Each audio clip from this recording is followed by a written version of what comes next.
Hi, I'm Rohan Podar. I'm a storyteller to social good brands and I run a blog called Creatively Unsettled. It's a place for ideas, insights, and storytelling for newest social entrepreneurship. Today, I have with me Aniket Doegar. He's a co founder and CEO of Haqdarshak. Haqdarshak has basically made a mobile technology platform which is multilingual, multi state, and which helps the citizens, the ordinary citizens of this country, to access government schemes and benefit from them. In fact, government as well as private schemes. So, Aniket, thank you and welcome. Pleasure, Rohan. Right. So, Aniket, let me just dive into the conversation. Haqdarshak has a team of field agents, right, who go and Yes. explain these schemes to the general population, to the rural masses, right? Yeah. Could you share some interesting insights that they have gathered over last few years that were insightful to you, were a learning for you as an entrepreneur? So essentially, Haqdarshak is, you also mentioned, is a mobile and web technology platform. We digitize these government and private schemes, and the delivery happens through these field entrepreneurs. These are these community entrepreneurs who are called Haqdarshaks. Now we've been in operations on ground for almost a year now. And some of the very interesting insights that we have seen, particularly in two states, Rajasthan and Maharashtra, where today our operations are the largest. Just the when a citizen, basically what happens is we are focusing on eligibility. And the key thing is when basis someone's profile, you tell them the number of schemes they are eligible for. That in itself is very astounding for them, for a citizen. Because if you think, these are all entitlements and benefits that under the constitution you are eligible for.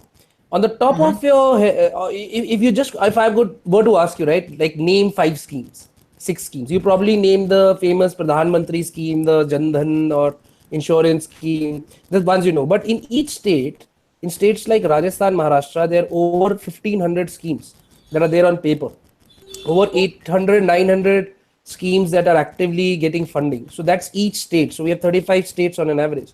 So it's very difficult even for sometimes that the government officials at the block level or at the state level know all the schemes that are there, because schemes are being formulated, since independence. So the most interesting aspects that we have seen in a screening service. So how it happens is that if I'm the Haqdarshak and I come to you in a community and we are both from the same village, I'll basically ask you these 20, 30 questions.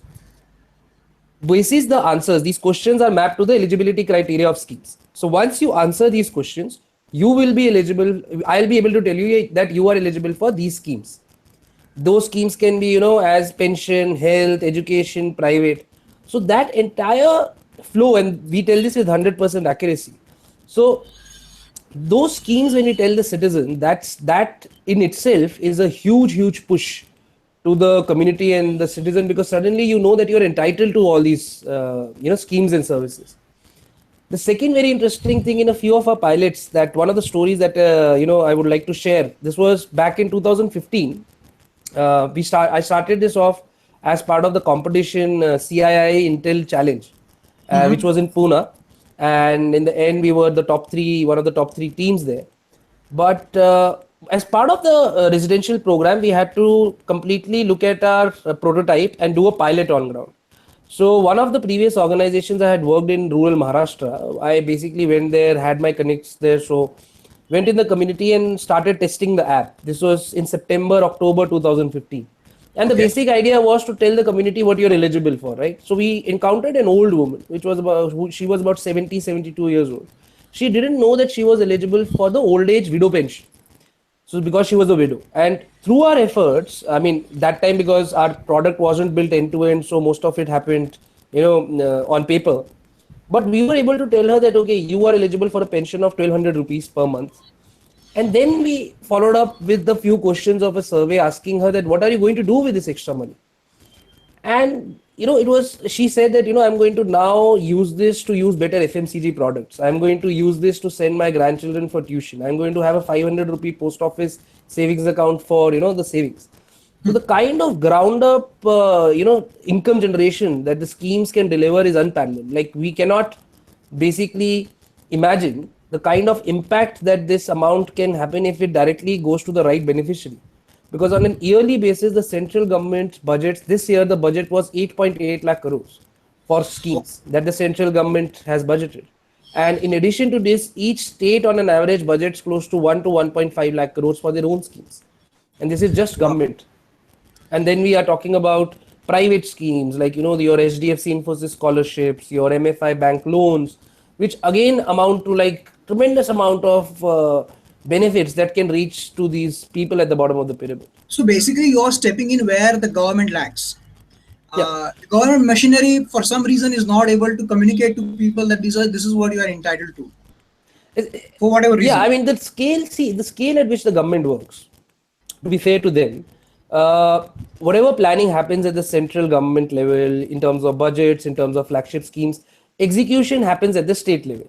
Even for an Aadhaar card, the central government pays a certain amount of 10 to 14 rupees to the state for generating each Aadhaar card, right? So the execution has to happen at the state level. So that, looking at the large scale, I mean, in Uttar Pradesh alone, we have 22 crore people. That's almost the entire of Europe. So we are talking here about scale which is such so large that I think we fill in there. We fill in the gap of telling Right. the individual what are you eligible for under the constitution, government, private, PSU, all kind of schemes and services that you're eligible for. Which today, yes, there is a big gap, because until and unless that awareness is created, that what are you eligible for, then only the person will start applying, which is the next step, and start getting the benefit. And one of the other big things is that most of the government portals and some other private portals that are built or are being built on this Wikipedia approach of listing out all the schemes, and then the citizen has to figure out by reading what are they eligible for. That, as we know, that rarely ever works, right? The model that essentially works is that, basis what you are, your profile, if I am able to tell you exactly what you're eligible for, that solves 60-70% of the problem. Right. Uh, but like thinking ahead, so one part is that you have told people what they're eligible for and what they can Right. benefit from. Correct. But if they have to avail that benefit, they have to deal with the government machinery, and where Yes. the lethargy, the apathy, the corruption comes into play. Doesn't that mitigate your final objective of actually making sure that they really benefit?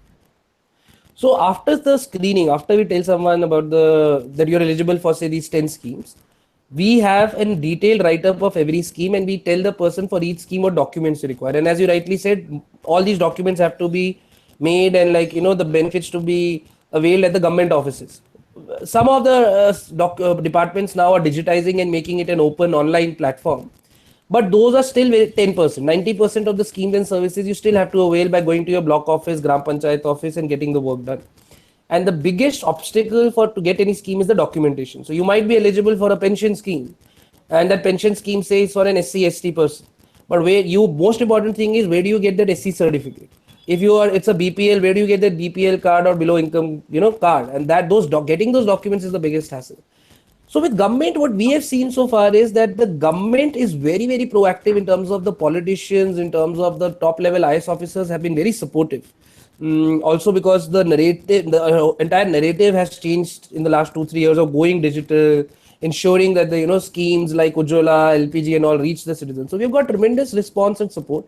At the same time, we get a lot of the major challenges happen at the block level, because that block level officer is only concerned about sometimes they're under the table money, sometimes the ensuring that they are part of the system, and we are in a way kind of taking them a little out of the system. We are saying that okay, citizen is aware, this is the process, now we are applying. So that is where we face the challenges, and that's where sometimes we have to follow a top down approach. So like in Rajasthan, the CMO has been very, very supportive.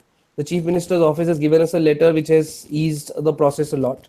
Similarly, in a few other states, we are working with Tata Trust, and with Tata Trust credibility and name, we are able to pitch into a lot of district collectors and all. And once you get a letter from a district collector or the CM's office, it becomes that much easier. So, unfortunately, which it shouldn't happen, it should happen at a very organic level in the community, bottom up. But for government side, we have to use a little bit of a top down approach by getting these letters first. Right, right.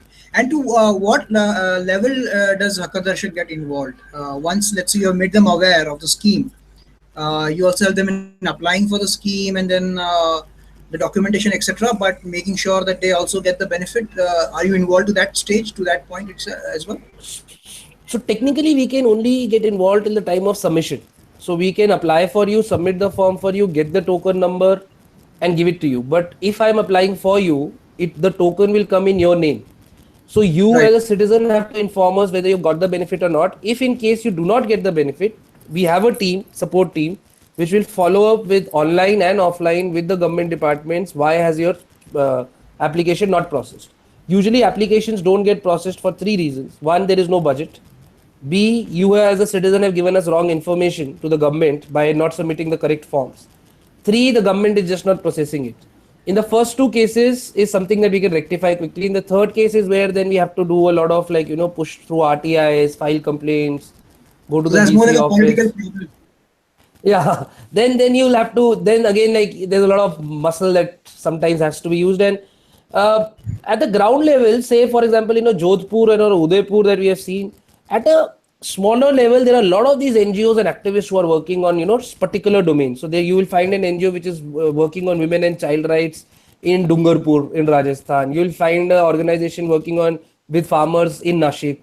So it is, we have to be as an organization very agile and like kind of connect with all these ecosystems on the ground to then, because they are the ones who are working very closely with the community for a number of years, and then they have the leverage to go to the block office, district office, and get these things done. Right, right, right. So the whole central government talking about digital India, skill India, and the Ujjwala schemes, etc. You see that percolating to the ground level as well.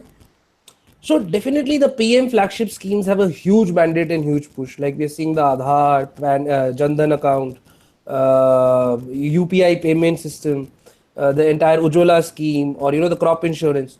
And similarly, for every state, there are these particular 4-5 chief ministers flagship schemes. So the same ones we have in Maharashtra, Rajasthan, or West Bengal, everywhere.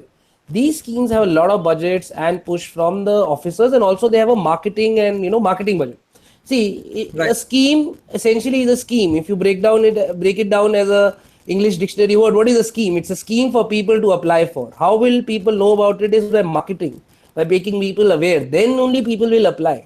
So the universal schemes are getting a lot of push, but there is a major gap in actually having that information knowledge for all kinds of services going to the citizens who are literally in villages where sometimes, to be very honest, even basic phone signals don't work, leave alone digital of internet and all. Where phone signals are not there, where you want to get people the benefits, where the challenge is the biggest. Right, right, right. You started building Haqdarshak in 2015, right? So, Haqdarshak essentially was an idea that I had been working on with one of my co-founders since 2014 as a non-profit idea. So, it was under the name of iConnect India. We were doing the same thing but under a non-profit organization, as a non-profit organization. We did the testing, piloting in Delhi. Quickly realized that it is very difficult for us to scale this as a non-profit. And then we were joined by our third co-founder, who was Mr. P.R. Ganapathy, the current president of Wilgrow. Right. And he put in some funds, and we decided that we are going to build it as a sustainable business solution, which is going to be a social enterprise, and we are going to register it as a for-profit. We took all the learnings, and 2015 basically that competition happened, which we were able to get some grants from Intel, DST, and build a prototype, and registered the organization in 2016 Jan.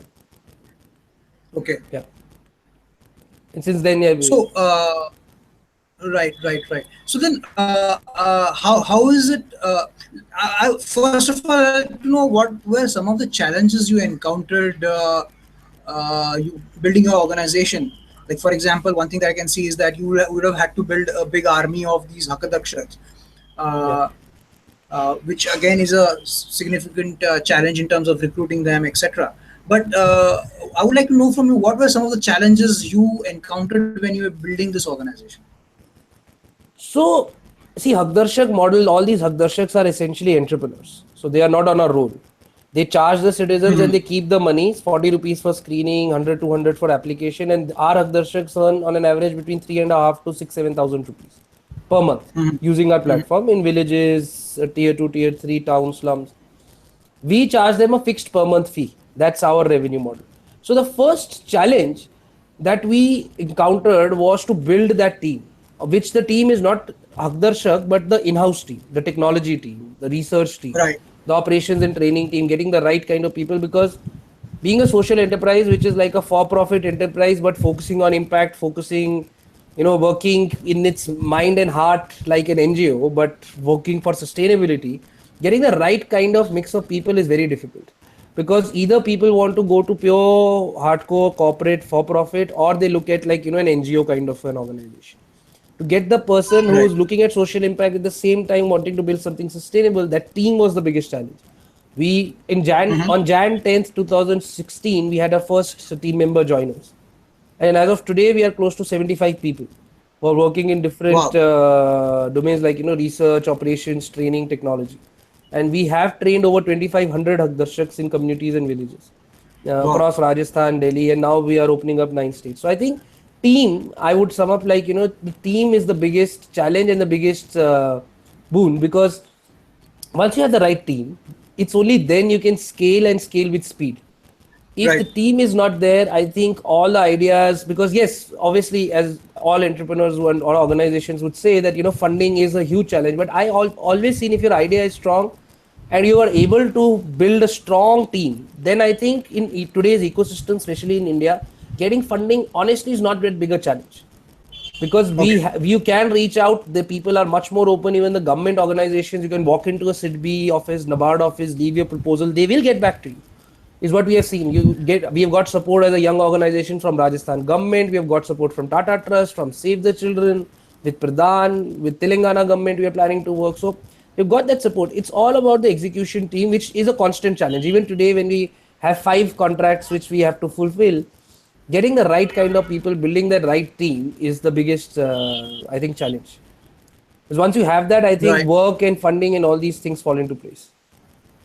Right. Right. And actually, interestingly, I've heard that from quite a few entrepreneurs that I've spoken to. Yeah, That is the building the chair, building a team is the biggest challenge, and yeah, rightfully so. yeah. Um, what has been a learning for you since the time you started, or even before, for that matter? I know that you've been into, you have a background of social work. You were involved with Teach for India and other initiatives. So over the years till this point, as a person, what are some of the learnings that you have taken from this experience? So, I started off after my undergrad degree from Shriram College of Commerce. I did the 2-year Teach for India fellowship in Pune. This was the second year of Teach for India, taught children from grade 2 in municipal schools. And that was literally a life changing experience, because inside the classroom teaching, I'll tell you, till date, I don't think there's been a harder kind of job than teaching. It just completely put me on track on a very focused way, in a very focused way of eventually that I want to be in this space. After that, in terms of mentoring, one of the biggest impacts that I had was in the organization Gyan Prakash Foundation, Mm-hmm. which was started by Mr. Daljit Mirchandani, and who I consider a mentor. And that's where we were working in rural Maharashtra, and that's where the whole, again, the second phase of my this thing, where it came in that I decided that I'm very clear that I want to eventually work, if not exclusively, but definitely in rural areas, and make an impact there, because that's where majority of our opportunity lies, in terms of opportunity, in terms of demographic. Because majority of the youths that we talk about, that we are 70% under the age of 25 and all, but where is it living? It's living in these semi-rural, semi-urban areas, not in metros. So that's the other thing that really impacted. And other than that, there have been a few other organizations that I have been associated with on and off, a lot of them in the development education space, which gave me a lot of experience, insights. Today the team that I have built, a lot of it is through connects and networking that I have done in my previous organizations. And that's Mm-hmm. apart from, see, every problem has a unique solution. And when you get to it, it's only very little that you can take from some other organizations. What I think, what you can use from your past experiences is the network you build. And that's something I really value, that wherever you venture out or work or have had an experience, it's the network that counts. Network in terms of the stakeholders, the team members, Today, a few of the team members that are working with Haqdarshak have been people that I know of or were known to me before, where I've sometimes worked with them or I have interacted with them in my previous organizations. My first few partner organizations who gave me a service contract to start were, I got them through the work that I had, credibility I had built in the previous organizations. Similarly, some of the funders as well. So I think in all the experiences, that building that network has been the key thing. That has been the key learning, and I would highly recommend to others as well. That is one thing that, starting off, like, because I started off as a 21-year-old right after college, and Okay. lost out 2-3 years just by not doing that. So I think somebody starting out young should, that's one very very important thing to keep focus on, the people you work with, the networks that you build, because eventually that's going to be very very important when you definitely want to start something of your own. Fantastic. How does the journey look from here? Where do you see yourself going? So I You and think, Haqdarshak. yeah. So I think right now we are at a situation where we have pretty much proved ourselves in terms of not at scale but at a reasonable numbers. We have reached out to 25,000 families. We have screened them. We have processed over 5,000 forms. We have got close to 1,500, now close to actually about 2,000 families who have got the benefits through Haqdarshak all in the last 6 months. From November 2016, we have now contracts where we are looking at training 50,000 Haqdarshaks across 10 states by March 2018. That's the target and pipeline we are building. And out Wow. of those 50,000, at least we are targeting that about 15,000, that's about, about 30%, 30 to 33% are actively doing the work on ground. With a lot of network that you train does not end up actually, Correct. working or taking it up. So we expect that 15 to 20,000 actively are doing this, and that is the plan going forward. By 2020 we should be 100,000 plus Haqdarshaks across 20 states. So in terms of our reach, that's there. The other big thing that we have in the pipeline is building our B2C version of the platform. So today Haqdarshak is a closed APK, so you, for example, cannot download it from Play Store or go to the website and access the service, which we are building, because we do realize that a larger population is coming and wants to now reach directly using the service rather than this Haqdarshak in between a lot of population. So we are going to launch that by the end of this year. I mean, we are testing some of it, we are building.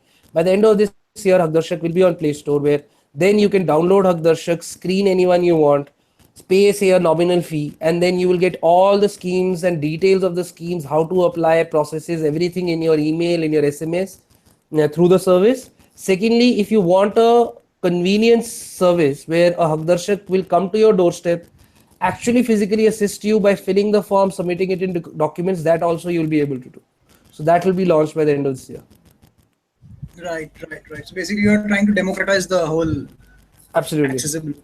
Right, Yeah, and we right, are also going to focus a lot on the financial services side, where we are, because that's something that in the last year or so we have seen a demand from ground up. So we are going to focus a lot on working with players where we can make sure that more and more of these people have bank accounts, more and more people have access to loans, can deposit money, have access to insurance, whether it means government insurance schemes, government loan schemes, or private insurance, private loan schemes. That's something as a portfolio we're building. wow, fantastic. Uh, okay, thanks, Aniket. May you go from strength to strength, and Yeah. may you be successful in your endeavor. And I really hope and wish all the best to you. Thanks a lot, Rohan. Thanks a Thanks lot for for making the. time. See you. Have Yeah, a good thanks day. a lot. Yeah, same to you. Thanks, yeah. Thanks a lot. Bye. Bye.